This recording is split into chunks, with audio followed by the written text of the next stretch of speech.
नमः सिद्धेभ्यः।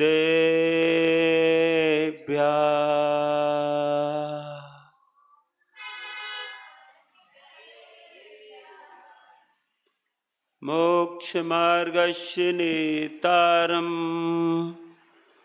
कर्मभूवृताम् मोक्षमार्गस्य नेतारम् भेत्तारं कर्मभूवृतां ज्ञातारं विश्वतत्त्वानां वन्दे तद्गुणलब्धये वन्दे तद्गुणलब्धये।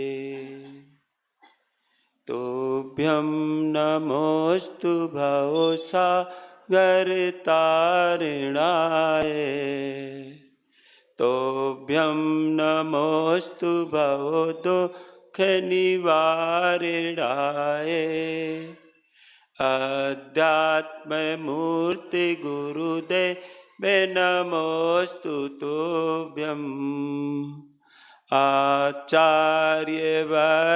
शुभिशुद्धे नमोऽस्तु तोभ्यम् आचार्यवर्य शुभिशुद्धे नमो।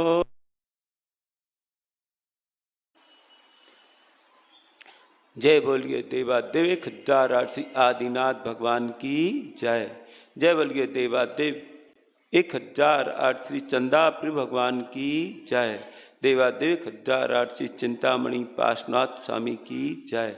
जय बोलिए देवादेव शासन नायक 1008 श्री महावीर स्वामी की जय। जय बोलिए परम पूज्य सन्मार्ग दिवाकर बात्सल्य रत्नाकर गुरुदेव श्री 108 विमल सागर जी महाराज की जय। जय बोलिए परम पूज्य आचार्य श्रोमणी श्री 108 विद्यासागर जी महाराज की जय। जय बोलिए परम पूज्य गणाचार्य आचार्य भगवान श्री 108 विराग सागर जी महाराज की जय। जय बोलिए परम पूज्य चर्या श्रोमणी अध्यात्म योगी पट्टाचार्य आचार्य भगवान श्री 108 विशुद्ध सागर जी महाराज की जय। जय बोलिए परम पूज्य प्रसन्न मना मुनि श्री 108 प्रणुत सागर जी महाराज की जय। 3 करोड़ करोड़ मुनि राजाओं की जय।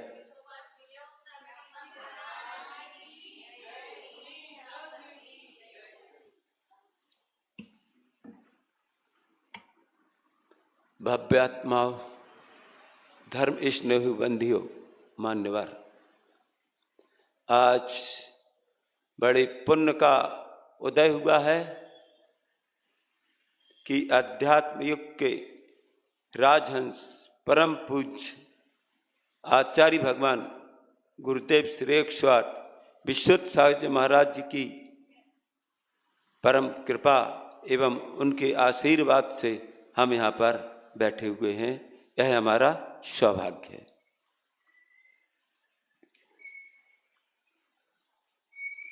विमल गुरु को नित नमो विमल गुणों की खान गुरु विराग विशुद्ध को मन मंदिर में धार गुरु विराग विशुद्ध को मन मंदिर में धार।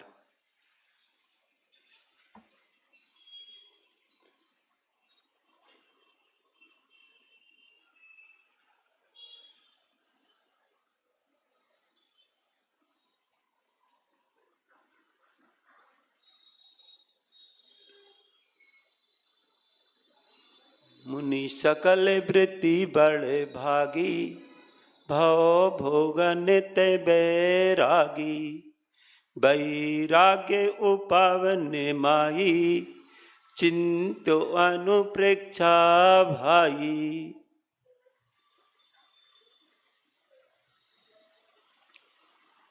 वास्तव में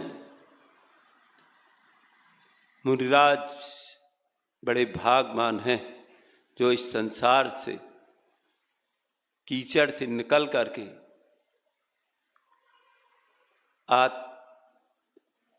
साधना में लगे हैं और मुक्ति पथ की ओर जिनका लक्ष्य है और मुक्ति पथ की ओर बढ़ रहे हैं। ऐसे गुरुदेव के चरण कमल मेरा बार बार नमोस्तु नमोस्तु नमोस्तु।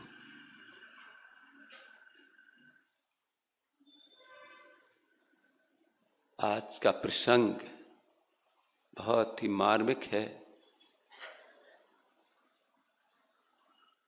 राजा युधिष्ठिर अपनी राजसभा में विराजमान है। वहाँ पर उनके अनुज भीम आदि और विशेष राजनीति के सलाहकार और सभी लोग वहाँ पर विराजमान हैं। वो कौरवों से जीत करके और विजय पताका करके अपना राज स्वयं लेते हैं और अपना शासन चला रहे हैं। और प्रजा एवं सभी लोग उनकी मुख मुद्रा से उस राजसभा में ऐसा जान पाता, बहुत खुश थे। सभी लोग अत्यंत खुश थे। सहसा इसी समय आकाश मार्ग से होते हुए नारद जी उस सभा में आते हैं। नारद जी जैसे ही आते हैं, सब लोग खड़े होकर उनका अभिवादन करते हैं, यथायोग विनय करते हैं, प्रणाम करते हैं और वो अपने आसन पर विराजमान हो जाते हैं। कुशल समाचार आज एक पूछने पर कुछ देर तक उनकी वार्तालाप होती रही। इसके अनंतर जब युधिष्ठिर आदि अपने राजमहल में अंतापुर की ओर जाने लगे, उन्होंने नारद जी से भी कहा कि आप भी चलिए। नारद जी भी उनके अंतःपुर की ओर चले जाते हैं और उनकी वहाँ पर विचित्र शोभा देख करके बहुत खुश होते हैं और उनके मन में इच्छा जागृत होती है, यहाँ पर द्रौपदी भी होगी, उनकी ओर भी बढ़ जाते हैं। और जब उस जहाँ पर द्रौपदी थी उस ओर बढ़ते हैं तो काफ़ी थोड़ा वह कमरा बहुत बड़ा था और वह अपने श्रृंगार करने में लगी हुई थी और सहसा दर्पण में अपना मुख देख रही थी। और नारद जी पीछे से पहुंचते हैं, लेकिन वह नारद जी को देख नहीं पाती है। या वो तो मुख देख रही थी अपने में, और नारद जी वहाँ से निकले और देखा कि अपने मन में थोड़ा सा संक्लेश हुआ उन्हें कि हम जब भी कहीं भी जाते हैं तो सब लोग आदर करते हैं, और हुआ क्या, जे अपने श्रृंगार में और दर्पण देखने में इतनी लवलीन थी कि उन्होंने पीछे मुड़कर को नारद जी को देख नहीं पाया। और नारद जी उधर से निकलते हैं और दूसरी जगह जाने लगते हैं। और जब नारद जी काफ़ी दूर पहुंच जाते हैं तो उनके मन में विकल्प उठता है, शंका उठती है कि हम जहाँ भी जाते हैं आज तक ऐसा नहीं हुआ, चाहे बड़े बड़े चक्रवर्ती हों, नारायण हों, बड़े बड़े कोई भी व्यक्ति हो, वह आदर जरूर करता है। अब वो तो नारद थे, उनका बस आदर कर लिया। उधर उन्होंने सोचा कि इधर द्रौपदी ने मेरा आदर नहीं किया, उनके मन में बड़ा पश्चाताप होता है और वो सोचते हैं कि यह पांडवों से इतना आदर सम्मान पाकर के उनके वैभव में अपने आप को बहुत बड़ा समझती है और वह दूसरे को कुछ नहीं समझती हैं, अपने वैभव में मस्त है, उसको अभिमान है वैभव का। अनेक प्रकार से अपने मन में तर्क वितर्क करते हैं और कहते हैं हाँ मैं भी नारद हूं, यदि मैंने भी इसको कुछ नहीं किया, इसका बदला नहीं लिया तो देखता हूं। और वह बदला लेने की मन में सोचने लगते हैं और सोच मन में एक जगह बैठ जाते हैं और बैठे बैठे कुछ फिर मन में कल्पना करते करते उनके मन में एक बात आ जाती है कि अब क्यों ना हम द्रौपदी को भी कुछ मजा चिखा दें कि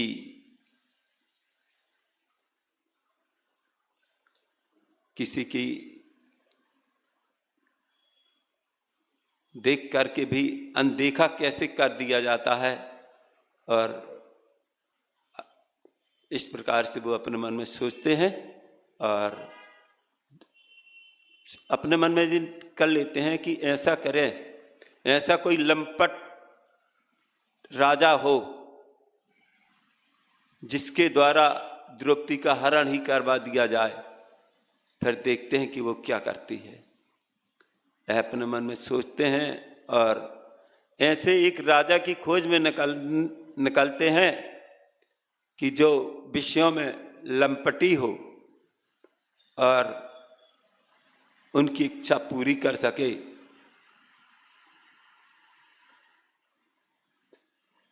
बुद्धि ढूंढते ढूंढते कई जगह जाते हैं, इधर यहां तक कि पूरे जम्बू द्वीप का भी चक्कर लगा लेते हैं।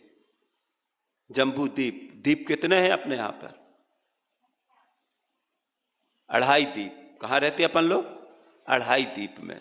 2.5 द्वीप में भी जम्बू द्वीप में। और 2.5 द्वीप कैसे है? अपन जिस क्षेत्र में रह रहे हैं ये क्या है? जम्बू द्वीप। जम्बू द्वीप में आर्यखंड में, आर्यखंड में भी भरत क्षेत्र में। और ऐसे ही एक जम्बू द्वीप हो गया, एक दूसरा धात्की खंड द्वीप। ये जम्बू द्वीप 1 लाख योजन बड़ा, बहुत विशाल है। जितने विदेश के जो सब शहर आ जाते हैं, अमेरिका, जापान, रूस, ये सब इसी में है, इसी को है। और इसी प्रकार से एक दूसरा द्वीप है जिसको क्या बोलते हैं? धात्की खंड द्वीप। वह भी इससे दूना बड़ा है। यहाँ पर जैसे व्यवस्था रहती है, कितने चंद्रमा हैं? 2 चंद्रमा है, 2 सूर्य है। यहाँ पर ऐसी धात्की खंड में 4 चंद्रमा है, 4 सूर्य, मतलब दूरी विस्तार वाली है। यहाँ पर क्या है? सुदर्शन मेरु है। जम्बूद्वीप में सुदर्शन मेरु है जिनकी अपन लोग वंदना करते। वहाँ पर कौन है? मंदार मेरु है, मंदर मेरु है। तो धात्की खंड द्वीप इससे दूना बड़ा है। कहाँ पे धात्की खंड? बहुत समुद्र, लवण समुद्र के बहुत दूर वो धात्की खंड द्वीप है। ऐसे कई द्वीप, एक द्वीप फिर समुद्र, फिर द्वीप, फिर समुद्र, ऐसे अनेक। फिर इसी प्रकार से आधा पुष्करार्ध। कौन द्वीप है? पुष्करार्ध द्वीप। तो आधा एक जम्बू द्वीप, दूसरा धात्की खंड द्वीप, आधा पुष्करार्ध द्वीप। इसको क्या बोलते हैं? 2.5 द्वीप। अपन कहाँ पर रहते हैं? जम्बू द्वीप में। तो नारद जी पूरे जम्बू द्वीप का चक्कर लगा लेते हैं, फिर भी उनको ऐसा कोई विषय लंपटी व्यसनी, काम भोग से जो व्यसनी हो, ऐसा एक भी राजा नहीं मिलता है उनको जो द्रौपदी को हरण कर सके और हरण करके अपने घर ले जा सके। अब ऐसा सोचते सोचते वो एक उदास हो जाते हैं। फिर सोचते हैं कि अभी तो बहुत बड़ी पृथ्वी है, धात्की खंड द्वीप बाकी है। वह धात्की समुद्र पार करते हैं, पूरा समुद्र से होकर के जब उस तरफ जाते हैं धात्की खंड द्वीप पहुंचते हैं। धात्की खंड द्वीप में भी कई जगह जाते जाते एक जगह अमरकंकापुरी नाम की नगरी है। बहुत विशाल नगर, बहुत बड़ा शहर। और वहाँ का राजा पद्मनाभ था। और वह राजा भी बहुत बड़ी था और कई राजाओं को परास्त करके, और खूब बहुत सुंदर भी था, लेकिन एक दुर्गुण था। दुर्गुण क्या था? वह व्यसनी था।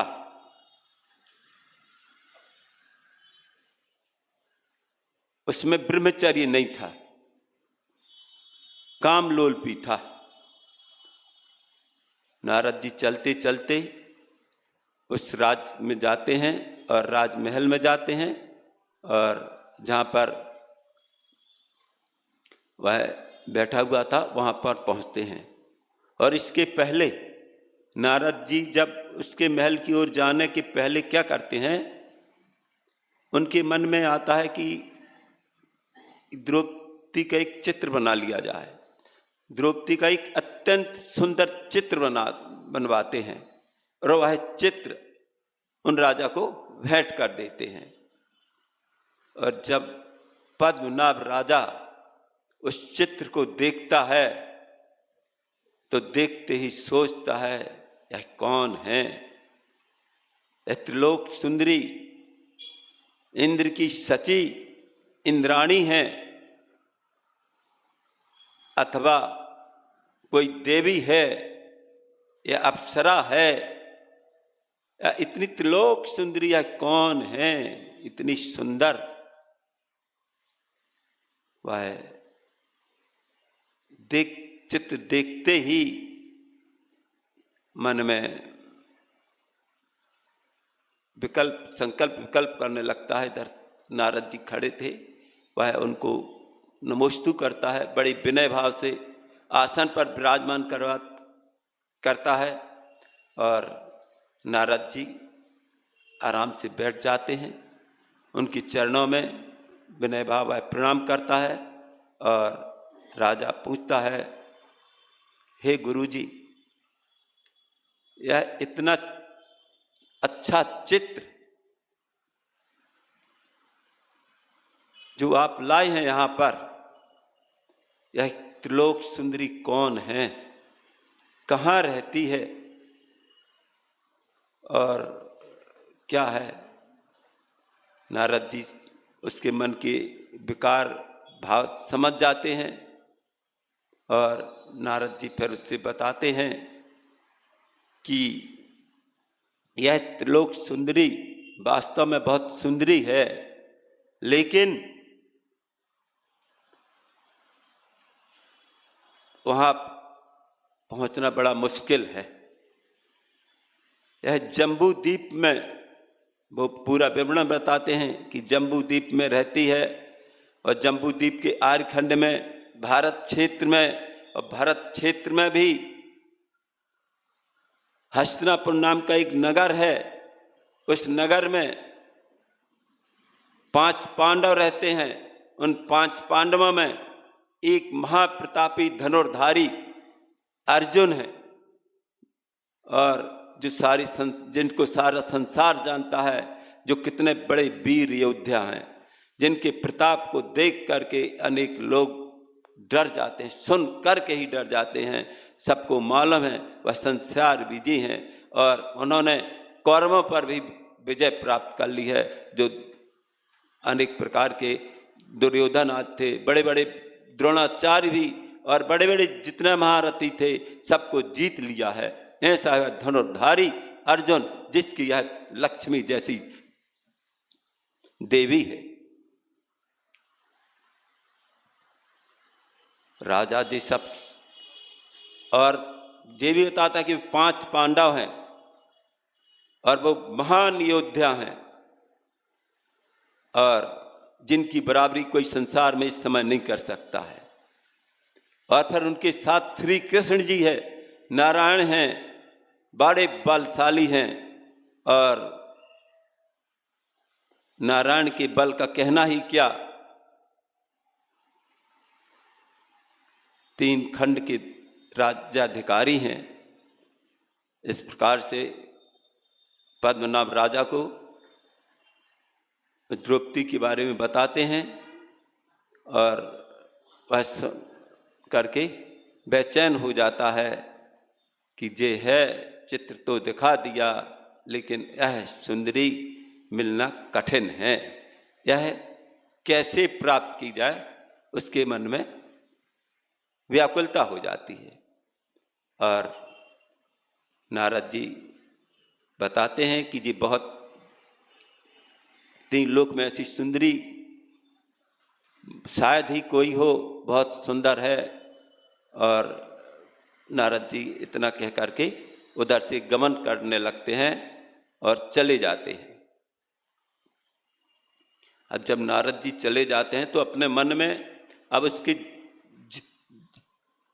राज काज के काम छोड़ करके सिर्फ एक उसके मन में बात रह जाती है कि यह चित्र कितना सुंदर है। जब इतना सुंदर चित्र है तो वह कितनी सुंदर होगी। द्रौपदी का चित्र बता देते हैं। इस प्रकार से वह द्रौपदी के बारे में अनेक प्रकार से मिलने के लिए संकल्प विकल्प करने लगता है और कहता है वो समुद्र के उस पार जाना कैसे बड़ा मुश्किल है। वो अंत में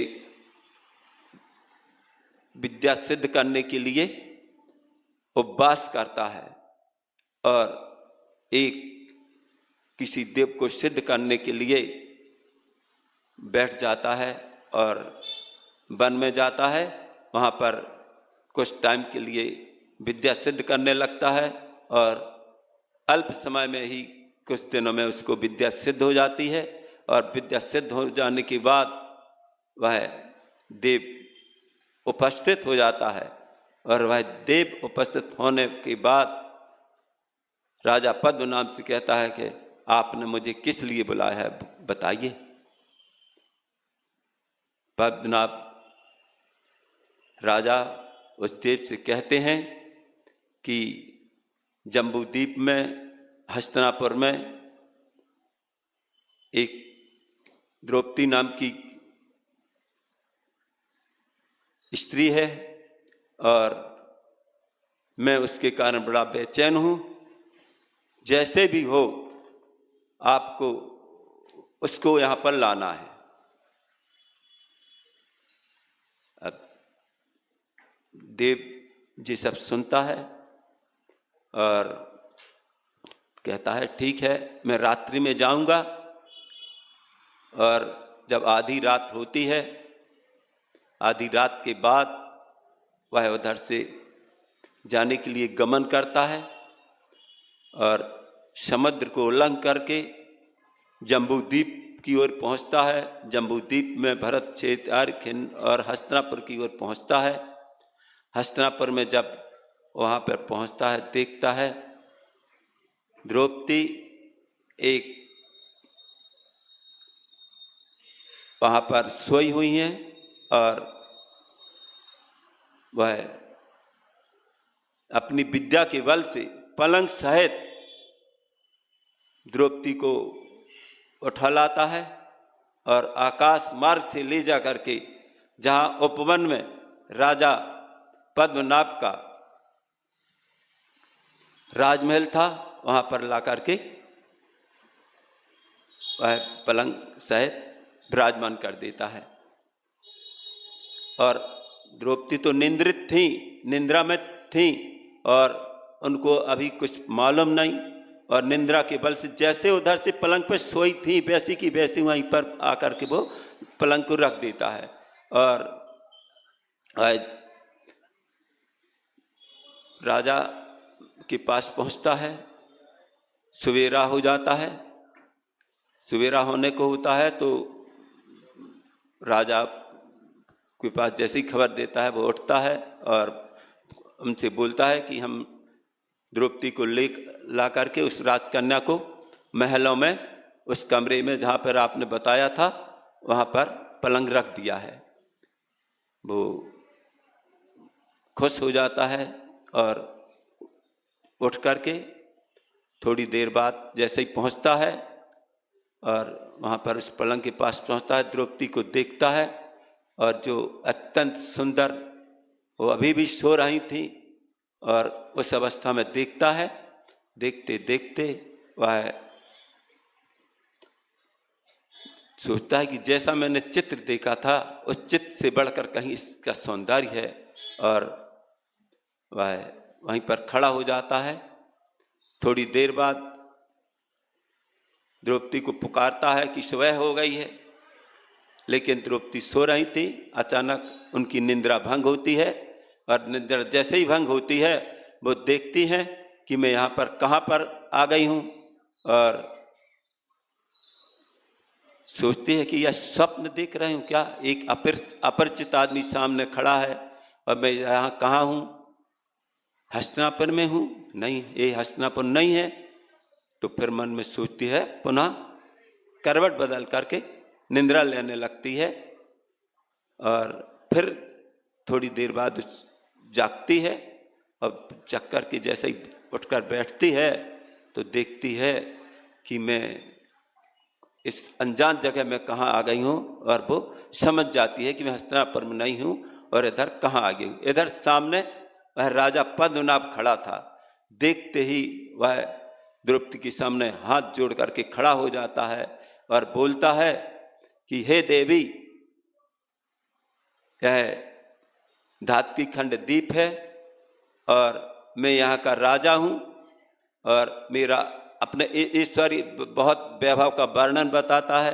मैं यहाँ का बहुत बड़ा वैभवशाली राजा हूँ, और मेरे यहाँ पर कितने आदि अपने वैभव की उपमा विशेष करता है, और कहता है कि विद्या के बल से हमने आपको यहाँ पर हरण करके मंगाया है, बुलवाया है, और अब आप मेरी मनोभिलाषित इच्छा पूर्ण कीजिए।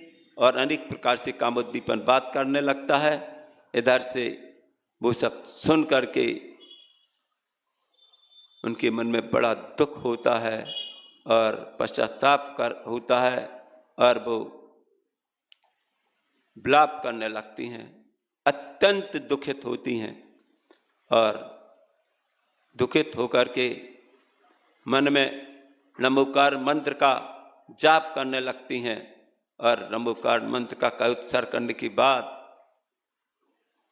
उनको बहुत दुख होता है, और वह मन में दृढ़ प्रतिज्ञा कर लेती हैं कि जैसे भी हो शील की रक्षा करना हमारा परम धर्म है, और मेरे शील को कोई किंचित मात्र भी नहीं डिगा सकता है, और जब तक मैं अपने प्राण प्रिया की और अर्जुन आदि पांडवों की खबर समाचार नहीं सुन लूंगी, तब तक के लिए मेरे चारों प्रकार का आहार का त्याग है, और मैं सभी प्रकार के आहार का त्याग करती हूँ। और बैठ करके वह फिर नमोकार मंत्र में ध्यान लगा लेती है, और उधर राजा फिर सामने खड़े होकर के बोलने लगता है कि हम पर प्रसन्न होइए, और आप इस प्रकार से वो द्रौपदी के लिए जैसे ही वचन उच्चारता है, फिर साहस करके द्रौपदी कहती हैं, अरे नराधम, क्या तुझको अभी ये मालूम नहीं है कि मैं कौन हूं? मैं उन पांडवों की रानी हूं, अर्जुन की महारानी हूं, और तुझको मालूम नहीं, जिन्होंने पूरे संसार जानता है, जिन्होंने पूरे भारतवर्ष में अपना डंका फैला दिया है, मैं उस अर्जुन की पत्नी हूं, और तू तो क्या मुझको हाथ भी नहीं लगा सकता है। मेरे शील को कोई भंग करने वाला कोई ऐसा व्यक्ति नहीं है, और तेरा लगता है नाश होने का समय आ गया है। अभी तुझने सुना नहीं, कीचक के बारे में मालूम नहीं? मेरे ऊपर नजर उठाकर देखी थी, और उस कीचक को 100 भाइयों सहित उसको यमलोक पहुंचा दिया है। अभी जानता नहीं तू? और वो यहाँ पर आएंगे, और जब आएंगे तो तू तो क्या, तेरे घर पर पता नहीं चलेगा किस वैभव में भूला है। अनेक प्रकार से वह मुझसे बोलती है, और इस प्रकार से जब वह सुनता है तो मन में विचार करने लगता है कि इतना बड़ा समुद्र और कहाँ जम्बू द्वीप और वो भूमगोचरी। भूमगोचरी क्या है? उनके पास विद्या नहीं होती हैं और विद्याधरों के पास विद्याएं होती हैं। विद्याओं के बल से वो अनेक प्रकार की विद्या की साधन करके काम करने लगते हैं। तो वो भूमगोचरी यहाँ पर कैसे आ पाएंगे इत्यादि अनेक प्रकार से वो अपने संकल्प विकल्प में लगा रहता है। और इधर जब वो ये सब होता है, द्रौपदी अपने आहार पान का त्याग करके बिल्कुल प्रतिज्ञा ले लेती है कि जब तक हमको उनकी खबर नहीं मिलेगी और वो इधर नहीं आएंगे जे हो, तब तक के लिए अन्न जल का त्याग है। और इधर वो अपने मन लगा भगवान के भक्ति में मन लगाती है। और उधर क्या होता है, अब जैसे ही सवेरा होता है तो उधर सब लोग देखते हैं कि द्रौपदी कहाँ है, और द्रौपदी को न देख करके पांडव लोग श्री कृष्ण जी के पास जाते हैं। और उधर पहुंच करके फिर आगे क्या होता है अगली कड़ी में इसके बारे में बोला। बोलिए कि जय राशि महावीर भगवान की।